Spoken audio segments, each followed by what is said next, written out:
In this video, I'll guide you through how to integrate Brevo with WordPress. Whether you're looking to streamline your processes or enhance your website's capabilities, this integration can be incredibly beneficial. So let's dive right in and make the most of these powerful tools. First, you'll want to navigate to Zapier.com. Zapier is a fantastic automation tool that connects your apps and services, making it easier to automate repetitive tasks without the need for coding or relying on developers to build the integration.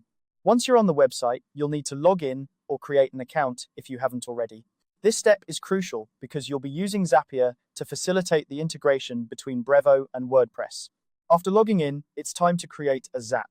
A Zap is essentially an automated workflow that connects your apps and automates tasks. Look for the option to create a new Zap, which is usually quite prominent on the dashboard. Creating Zaps is a straightforward process, and it's designed to save you time and effort by automating your tasks seamlessly.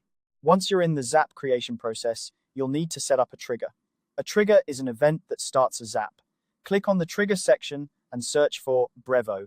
Brevo is the app that will initiate the action you want to automate. Choosing Brevo as your trigger means that an event in Brevo will set off a chain reaction, leading to an action in WordPress. Next, you'll select a trigger event. Zapier offers a variety of options here, depending on what actions or changes you want to track within Brevo. It might be adding a new contact, updating a subscriber, or any other event available in Brevo's options. Choose the one that aligns with your needs. Selecting the right trigger event is crucial because it determines when your action in WordPress will be executed. Now, it's time to sign into Brevo. You'll need to grant Zapier permission to access your Brevo account. This is a standard procedure to ensure that your data is secure and that Zapier has the necessary access to create the automation. Follow the prompts to enter your credentials and authorize the connection.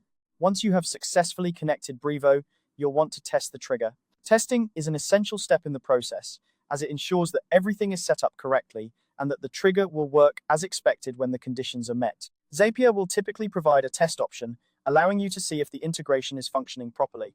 Moving on, click on the Actions section and search for WordPress.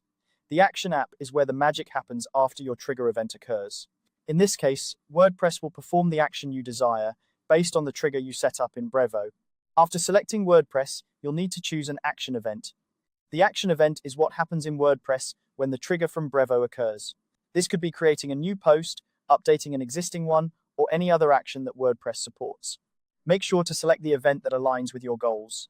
To finalize the connection, sign into your WordPress account through Zapier.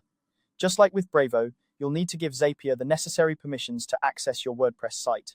This step is crucial for ensuring that the automated tasks can be carried out seamlessly. Finally, it's time to test the entire setup. Testing ensures that all parts of the Zap are working together as intended. Run a quick test to see if the trigger from Brevo successfully leads to the desired action in WordPress. If the test is successful, congratulations. You've successfully integrated Brevo with WordPress using Zapier. And there you have it. By following these steps, you've streamlined your workflow, saving you time and effort in managing your Brevo and WordPress tasks. Thanks for watching and happy automating.